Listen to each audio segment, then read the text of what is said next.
Subscribe कीजिए डिक्के smart biology classes channel को और बेल आइकन को दबाइए लेटेस्ट एजुकेशन वीडियो देखने के लिए।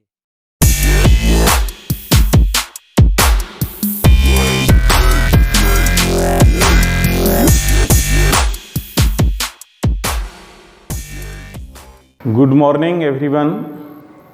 पिछले वीडियो में हम लोग गॉस थ्योरम का पहला भाग पढ़े थे और आज हम लोग उसका दूसरा भाग पढ़ेंगे। देखिए, दूसरा भाग में हम बतलाए थे कि विद्युत फ्लक्स बंद पृष्ठ से यदि ज्ञात करना है तो दो स्थिति होता है। आवेश बंद पृष्ठ के अंदर रखा जाए या फिर आवेश को बंद पृष्ठ के बाहर रखा जाए। जब आवेश को बंद पृष्ठ के आप अंदर रखेंगे तो आवेश से निकलने वाले जितने बल रेखाएं होंगे सब के द्वारा फ्लक्स बनेगा और वो टोटल फ्लक्स Q/ε होगा। लेकिन आवेश को यदि बंद पृष्ठ से बाहर रखते हैं आप तो पृष्ठ होकर कुल फ्लक्स का मान 0 होगा। गॉस थ्योरम में ये दोनों चीज़ों को दर्शाया गया है, दोनों के बारे में बात किए हैं। तो पहला जो चीज़ था उसको हम लोग पिछले वीडियो में प्रमाणित किए थे और आज हम प्रमाणित करेंगे कि वही आवेश जब बंद पृष्ठ से बाहर रहता है तो पृष्ठ होकर कुल विद्युत फ्लक्स का मान 0 कैसे होता है। देखिए, इस चीज़ को समझने के लिए आपको अब थोड़ा सा एक चीज़ पर और गौर करना होगा कि विद्युत फ्लक्स जो होता है, विद्युत फ्लक्स जो होता है वो भी पॉजिटिव और नेगेटिव होता है। बंद पृष्ठ की बात है। देखिए, गॉस थ्योरम ऑलरेडी बंद पृष्ठ के लिए ही है। तो बंद पृष्ठ में कंडीशंस विद्युत फ्लक्स का 2 हो जाता है। बल रेखा बाहर से बंद पृष्ठ के अंदर भी जा सकता है और बल रेखा पृष्ठ के अंदर से बाहर भी जा सकता है और दोनों ही स्थिति में पृष्ठ को वो प्रतिच्छेद करेगा। इसलिए विद्युत फ्लक्स तो बनेंगे ही दोनों कंडीशन में। लेकिन जब बाहर से विद्युत बल रेखा पृष्ठ के अंदर जाता है और अंदर से विद्युत बल रेखा जब पृष्ठ से बाहर निकलता है तो ये दोनों अपोजिट साइन रखता है। कंडीशन भी दोनों का अपोजिट है। एक बाहर से अंदर जा रहा है, एक अंदर से बाहर जा रहा है। तो जब बल रेखाएं पृष्ठ के अंदर से बाहर जाते हैं तो वो जो फ्लक्स बनता है उसको हम लोग पॉजिटिव बोलते हैं और जब बाहर से बल रेखा पृष्ठ के अंदर जाता है तो वो जो विद्युत फ्लक्स होता है वो नेगेटिव रखता है। तो नेगेटिव विद्युत फ्लक्स और पॉजिटिव विद्युत फ्लक्स ये दोनों का यहाँ कॉन्सेप्ट है। ये दोनों कॉन्सेप्ट को आपको मेमोरी में रखना होगा। मान लीजिए कि एक बंद पृष्ठ है कैपिटल ABCD, एक बंद पृष्ठ हम लिए हैं। तो बंद पृष्ठ में जब बाहर आवेश रखेंगे तो यहां से कोई भी बल रेखा निकलेगा जो पृष्ठ की ओर जा रहा है। बल रेखा तो इधर भी निकल सकता है, इसको पृष्ठ से कोई मतलब ही नहीं है। लेकिन जो बल रेखा पृष्ठ की ओर जाएगा वो पृष्ठ को 2 बार प्रतिच्छेद करेगा। एक बार बाहर से अंदर जाएगा और एक बार अंदर से बाहर जाएगा। तो ये फ्लक्स 2 बार बनाएगा। ये फ्लक्स 2 बार बनाएगा, एक बार अंदर जाने के दरमियान और एक अंदर से बाहर निकलने के दरमियान। तो जरा सोचिए, कोई ऐसा बल रेखा नहीं होगा जो पृष्ठ के अंदर गया हो और वो बाहर न निकले। तो पृष्ठ के अंदर जो गया है उसी के द्वारा फ्लक्स बनेगा ही, क्योंकि वही पृष्ठ को काटेगा ही। जो अंदर नहीं गया है वो तो पृष्ठ को काटेगा ही नहीं, फिर फ्लक्स का कोई विषय ही नहीं बनता है। लेकिन जो अंदर गया है वो बाहर जरूर निकलेगा। यानी जितना पॉजिटिव फ्लक्स बनेगा उतना नेगेटिव फ्लक्स पहले से बन के तैयार रहेगा। तो जितना बल रेखाएं ऋणात्मक विद्युत फ्लक्स बनाने के लिए उत्तरदायित्व है, उतना ही बल रेखाएं धनात्मक विद्युत फ्लक्स बनाने के लिए भी उत्तरदायित्व है। तो ज़रा सोचिए, ये तो एकदम साफ और सिंपल गणित है कि जितना बल रेखा अंदर जाएगा उतना बल रेखा बाहर आएगा, तो फिर जितना नेगेटिव फ्लक्स बनेगा उतना ही इससे पॉजिटिव फ्लक्स भी बनेगा, और फिर टोटल फ्लक्स को आप जोड़ेंगे तो शून्य होगा। ऐसा नहीं है कि इसके अंदर गया है 100 बल रेखाएं और बाहर निकल रहा है 101 बल रेखाएं, ऐसा तो हो ही नहीं सकता है, क्योंकि अंदर तो कोई आवेश आप लिए नहीं है। तो इस तरह से ये जो इसका हुआ ये सारांश है। हम हर थ्योरी का जो सारांश है लास्ट में बोलते हैं या फिर शुरू में बोल देते हैं। आप उस सारांश पर कॉन्सेंट्रेट रहिए, वो आपको न्यूमेरिकल बनाने में मदद करेगा। फिजिक्स में यदि न्यूमेरिकल आप नहीं डील कर पा रहे हैं तो फिर ये चिंताजनक बात है। फिजिक्स पर पकड़ आप न्यूमेरिकल से ही कर सकते हैं, और न्यूमेरिकल को यदि आप डील करने की इच्छा रखते हैं तो वो न्यूमेरिकल पर पकड़ आपको थ्योरी से होता है। थ्योरी एक हथियार है, इस थ्योरी को यदि मजबूती से आप तैयार करेंगे तो न्यूमेरिकल सिंपली बनेगा। तो थ्योरी को हर थ्योरी का एक सारांश है। थ्योरी में उसके गणनाओं में मत उलझिए, उसके उद्देश्य को आप पकड़ के रखिए कि हम ये जो थ्योरी पढ़ रहे हैं ये थ्योरी क्यों पढ़ें। ना पढ़ेंगे तो और पढ़ेंगे तो क्या इफेक्ट होगा। यदि इसके सारांश को आप पकड़ेंगे तो इसका मूल हथियार का जो इस हथियार का जो उद्देश्य है, जैसे आप मान लेते हैं आपके पास बम है और उसको आप ये नहीं जानते हैं कि बम का इस्तेमाल कैसे करना है, तो फिर वो आपको भी क्षति कर सकता है। कोई भी हथियार है उसको इस्तेमाल करने के लिए आपको पूर्ण नॉलेज होना चाहिए, तभी वो हथियार वो आपका है और आप उसको अपने दुश्मन पर इस्तेमाल कर सकते हैं। यदि हथियार आपके पास है और उसके बारे में ABCD आपको कुछ पता ही नहीं है, सिर्फ आप जानते हैं कि हाँ ये हथियार है, तो फिर उसको आप इस्तेमाल नहीं कर पाएंगे। हो सकता है उसको इस्तेमाल करने गए और दुश्मन को क्षति करना हो और क्षति खुद भी कर लेंगे। ऐसी कोई भी थ्योरी है, थ्योरी का जो गणित रूप है, बस इसको तैयार करने से कुछ नहीं होना है। इसका जो सारांश है, इसका जो उद्देश्य है, उसको पकड़िए फिर आप, और तब देखिए न्यूमेरिकल कितना दनादन बनता है। तो ये जो सेकेंड पार्ट्स है उसका ही सारांश है कि जितना भी विद्युत बल रेखाएं बाहर से चलेंगे पृष्ठ की ओर, जो भी पृष्ठ में अंदर जाएगा वो बाहर निकलना है। तो फिर जितना बल रेखा अंदर जाएगा उतने बाहर आएगा, तो फिर जितना नेगेटिव फ्लक्स उतना ही पॉजिटिव फ्लक्स होगा और टोटल विद्युत फ्लक्स का मान शून्य होगा, होना भी चाहिए। लेकिन आइए अब थोड़ा मैथमेटिकली इसको हम प्रूफ करते हैं।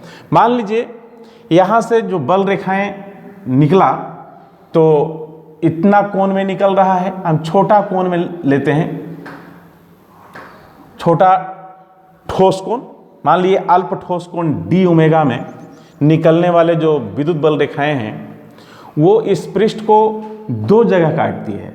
बाहर से अंदर जाने के दरमियान AB पर प्रतिच्छेद करती है और अंदर से बाहर जाने के दरमियान C से D तक की पृष्ठ को प्रतिच्छेद करते हुए बाहर निकलती है।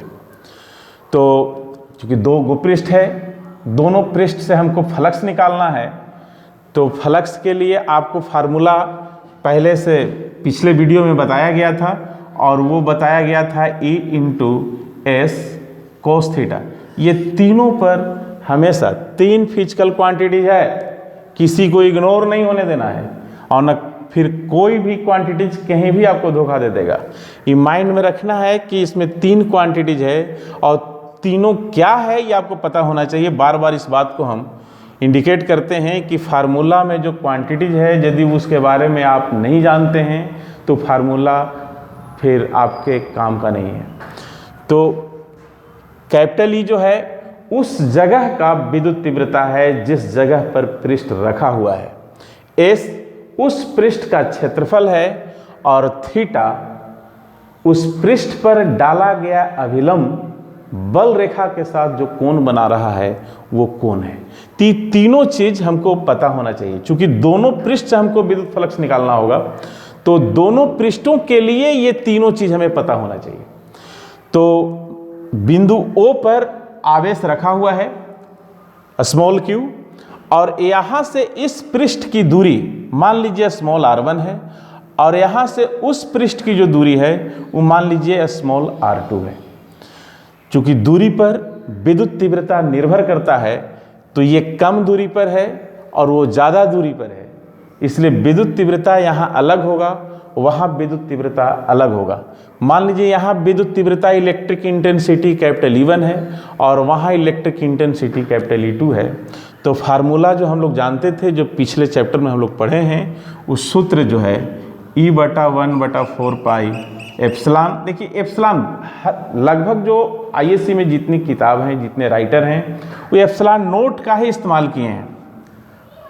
और उसके पीछे वजह है कि अक्सर ये जो प्रयोग होता है वो हवा या निर्वात में ही होता है, इसलिए अधिकांशतः इसका ही इस्तेमाल होता है। लेकिन हम उस प्रतिबंध में आपको क्यों डालें? हम दूसरे माध्यम के लिए अलग थ्योरी तो बताने नहीं जाएंगे हम, इसलिए एप्सिलॉन का इस्तेमाल करेंगे। लेकिन आईएससी में ये निर्वात या हवा में ही इसका उपयोग होता है, इसलिए अधिकांशतः एप्सिलॉन नोट का ही, जब न्यूमेरिकल बनाएंगे तो एप्सिलॉन नोट का ही इस्तेमाल करेंगे हम लोग भी। लेकिन थ्योरी है, थ्योरी अलग अलग न्यूमेरिकल के लिए और अलग अलग क्लास के लिए अलग अलग नहीं होता है। न्यूमेरिकल हॉल इन्वर्स होता है और पूरे लाइफ के लिए होता है, थ्योरी जो होता है पूरे लाइफ के लिए होता है। तो थ्योरी हर माध्यम के लिए अलग अलग नहीं बताया जा सकता है, इसलिए हम इसको प्रतिबंधित नहीं कर रहे हैं एप्सिलॉन नोट से, हम एप्सिलॉन रख रहे हैं। लेकिन जब न्यूमेरिकल बनाएंगे तो फिर हम एप्सिलॉन नोट का इस्तेमाल करेंगे, क्योंकि हवा या निर्वात में ही प्रयोग होता है और ख़ास करके आप इंटर में हैं तो उससे आगे के लिए अभी आपको पढ़ना भी नहीं है। लेकिन थ्योरी तो पूरी ज़िंदगी काम देगा आपको। अलग माध्यम के लिए भी तो एप्सिलॉन इंटू Q/r², ये फार्मूला है जो पिछले चैप्टर में हम लोग पढ़े थे। तो यहाँ पर विद्युत तीव्रता ZD कैपिटल E1 है, तो यहाँ के लिए हम इसको चेंज कर देंगे। ये तो कांस्टेंट है, ये आवेश यहाँ वाला है। बात रही दूरी, तो इसकी दूरी यहाँ जो है R1 है, तो R1 बैठाएंगे। यदि वहाँ पर विद्युत तीव्रता कैपिटल E2 है, तो वहाँ के लिए सब कुछ यही रहेगा, आवेश यही रहेगा, यही आवेश से जा रहा है विद्युत बल रेखा, ये कांस्टेंट ही है। बात रहा दूरी, तो फिर वहाँ के लिए R2 का इस्तेमाल करेंगे। ये तो दोनों जगह के लिए E की बात हो गया। अब देखिए जैसे जैसे ये आगे बढ़ेगा, ये फैलता जा रहा है, फैलता जा रहा है, तो फिर स्पष्ट है कि यहाँ पर जो ये एरिया कवर करेगा और वहाँ पर जो ये एरिया कवर करेगा वो सेम नहीं करेगा, वो डिफरेंट होगा। यहाँ वाला छोटा होगा और वहाँ वाला बड़ा होगा, तो एरिया भी सेम नहीं ले सकते आप। एरिया मान लीजिए कि ये DS1 है, छोटा एरिया है इसलिए D लगा दिए हैं, और वहाँ का जो एरिया है जिसमें ये विद्युत फ्लक्स बना रहा है वो मान लीजिए कि DS2 है। तो दोनों जगह के लिए एरिया अलग अलग हो गए।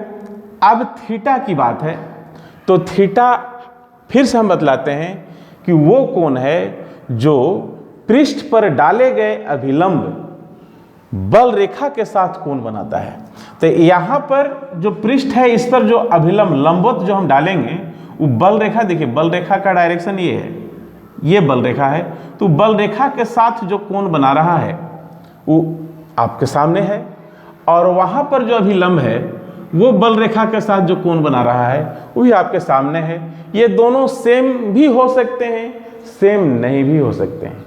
तो फिर मान लीजिए कि ये θ1 है और वो θ2 है, तो फिर एक के लिए θ1 का इस्तेमाल करेंगे और दूसरे के लिए θ2 का इस्तेमाल करेंगे।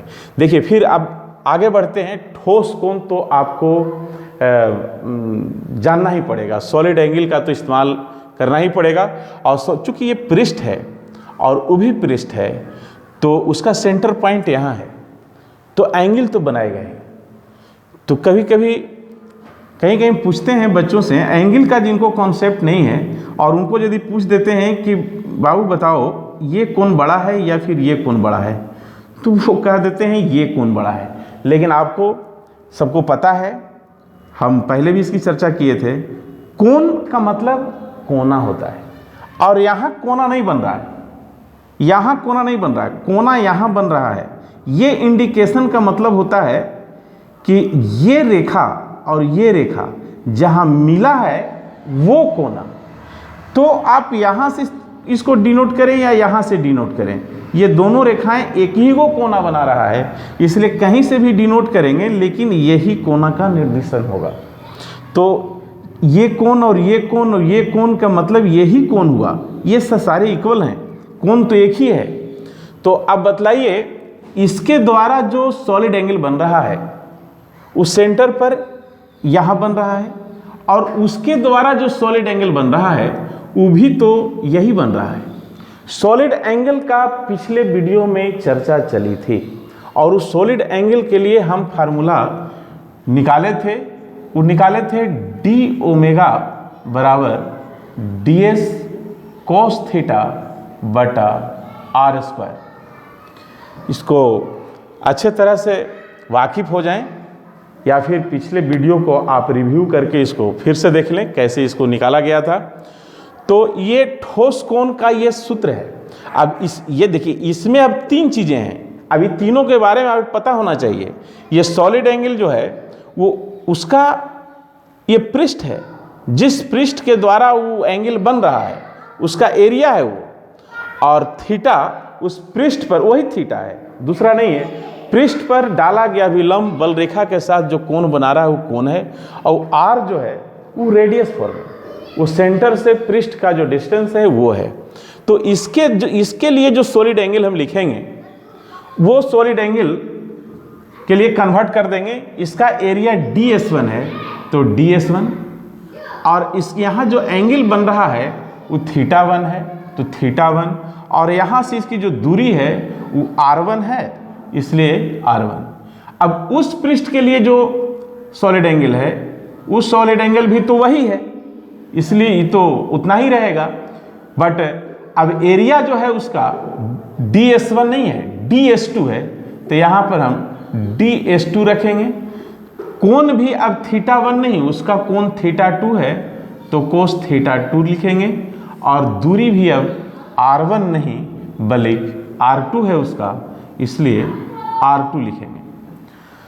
तो दोनों के लिए सॉलिड एंगल इसके लिए, सॉलिड एंगल उसके लिए जो फार्मूला है उसको हम लिख लिए हैं। जहाँ तक लिटरेचर की बात है तो लिटरेचर को किताब से तैयारी मत कीजिए, लिटरेचर बनाने का आइडिया अपने अंदर जागृत कीजिए। लिटरेचर में कुछ करना नहीं है, जो ये काम हम कर रहे हैं या जो चीज़ें हम बोल रहे हैं बस उन चीज़ों को अपनी भाषा में आप लिखिए। जितना जो भाषा आप जानते हैं, जो भाषा से बड़ा ज्ञान है, किसी भी भाषा में ज्ञान होना चाहिए आपके पास। भाषा की तैयारी आप उम्र के किसी भी पड़ाव पर आप कर सकते हैं। ज्ञान आपके अंदर होना चाहिए, और ये जो चीज़ें हैं उसको आप लिखिए। जैसे मान एक पृष्ठ लिए हैं तो लिखने में क्या जाता है, मान लिया कि एक पृष्ठ, बंद पृष्ठ कैपिटल ABCD है, इसके बाहर जो किए हैं वो लिखे हैं, इसके बाहर बिंदु O पर आवेश स्मॉल q स्थित है, O पर स्मॉल q स्थित है। आवेश से अल्प ठोस कोण, आवेश से अल्प ठोस कोण, छोटा सा ठोस कोण d ओमेगा में निकलने वाले विद्युत बल रेखाएं, उस कोण में निकलने वाले विद्युत बल रेखाएं पृष्ठ को बिंदु P, यहाँ बिंदु P है, वहाँ जो काटा है वो पृष्ठ को बिंदु Q पर लिए हैं, तो पृष्ठ को बिंदु P और Q पर क्रमशः ds1 और ds2 क्षेत्र काटती है, जहां विद्युत तीव्रता E1 और E2 है। यहाँ की विद्युत तीव्रता E1 है, वहाँ की विद्युत तीव्रता E2 है। इनकी दूरी क्रमशः R1 और R2 है, तथा पृष्ठों पर जो अभिलंब है, पृष्ठों पर अभिलंब बल रेखा के साथ क्रमशः θ1 और θ2 कोण बनाती है। यदि इन पृष्ठों पर विद्युत तीव्रता, इसको फिर दोबारा लिखने की कोई जरूरत नहीं है, इसको लिखिए तब। E1 जो अभी अभी निकाल रहे थे हम, इसके अनुसार E1 का मान इतना होगा और E2 का मान इतना होगा। यहाँ के लिए विद्युत तीव्रता और वहाँ के लिए विद्युत तीव्रता। पृष्ठ AB के लिए बिंदु O पर का ठोस कोण जो अभी अभी हम लोग लिखे हैं, बस उसको यहाँ रखेंगे। अब आइए यहाँ का विद्युत फ्लक्स हम निकालते हैं। यहाँ जो विद्युत फ्लक्स बन रहा है, सूत्र विद्युत फ्लक्स का हम यही जानते हैं, फंडामेंटल फॉर्म है विद्युत फ्लक्स का ये। तो विद्युत फ्लक्स का फंडामेंटल फार्मूला जो है उसी का हम इस्तेमाल करेंगे। यहाँ का जो विद्युत फ्लक्स होगा वो इस फार्मूला से जब निकालेंगे आप, तो E1 ds1 cos θ1। और चूंकि पहले हम बतलाए थे कि फ्लक्स का जो ये डायरेक्शन है, बल रेखा बाहर से अंदर जा रहा है पृष्ठ में, तो ये नेगेटिव होगा और इसका मान जो आएगा वो देखिए φ1 बराबर माइनस E1 के जगह पर आप यहाँ से रखिए 1/4 पाई एप्सिलॉन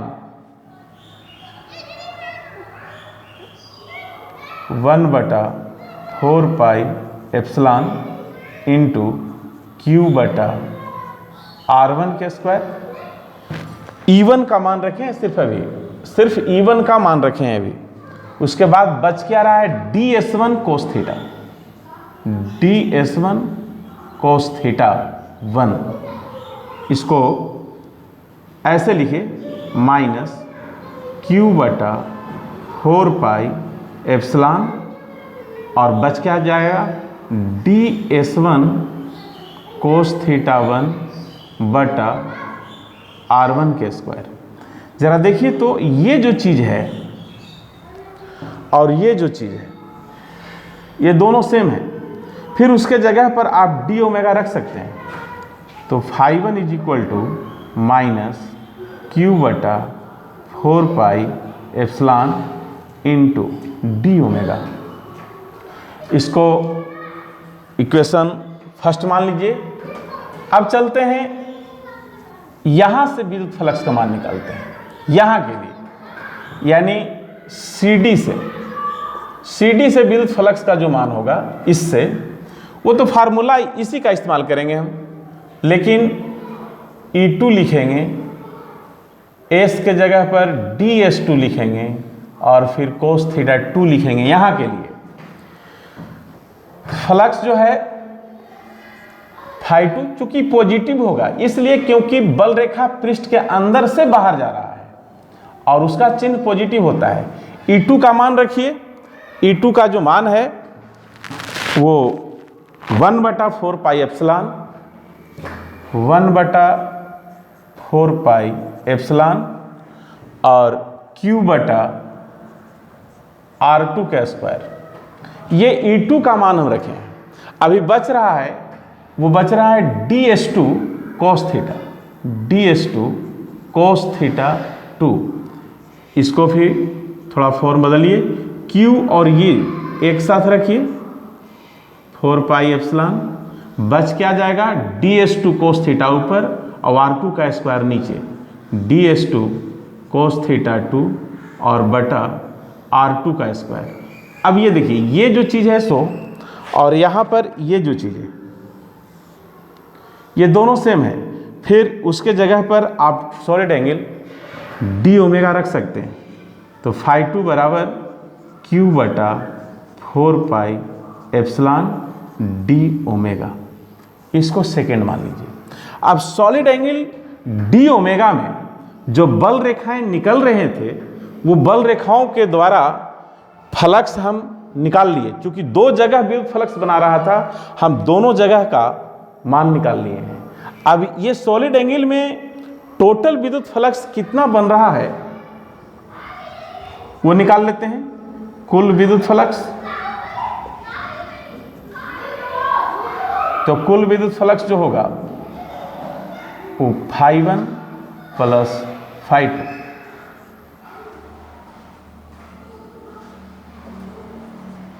और φ1 का मान यहाँ से रखिए minus Q/4 pi epsilon into d omega, plus φ2 का मान वहाँ से रखिए Q/4 pi epsilon into d omega. अब दोनों को आप गौर से देखिए, दोनों चीज़ें सेम हैं, बस एक पॉजिटिव है और एक नेगेटिव है, इसलिए दोनों को मिलाएंगे हम तो इसका मान होगा 0। और जब छोटा सा कोण में 0 आया है तो बड़ा भी कोण लेंगे और इस तरह से उसको सोल्व करेंगे तो फिर आप समझ रहे हैं 0 ही आएगा। तो अब यहाँ पर सारांश बस यही याद रखना है कि बंद पृष्ठ के बाहर जब आवेश होगा तो आवेश से चलने वाले वो बल रेखाएं जो पृष्ठ की ओर निकलती हैं, तो पृष्ठ के अंदर यदि जाएगा तो बाहर भी निकलेगा, अन्यथा अंदर जाएगा ही नहीं। यानी जो इसके अंदर जाएगा उसको बाहर निकलना है, तो फिर जो नेगेटिव विद्युत फ्लक्स बनेगा तो फिर वो पॉजिटिव विद्युत फ्लक्स भी बनाएगा ही बनाएगा। तो जितना बल रेखाएं अंदर उतना ही बल रेखा बाहर, यानी जितना नेगेटिव विद्युत फ्लक्स उतना ही फिर पॉजिटिव विद्युत फ्लक्स बनेगा, तो फिर उसका मान 0 होना था और 0 हुआ भी। तो इस तरह से गॉस थ्योरम का ये दूसरा भाग कंप्लीट होता है। आप बार बार इसको देखेंगे और ऐसा इसको तैयारी करें ताकि आप दूसरे को भी बता सकें। Thank you. अब नेक्स्ट वीडियो में हम आपको इसका यूटिलाइजेशन बतलाएंगे। इसका कई उपयोग होता है, लेकिन आपको आईएससी में इसका 3 तरह का उपयोग पढ़ना है। हम बतलाएंगे वो 3 तरह का उपयोग कौन कौन है। ठीक है बच्चे, थैंक यू।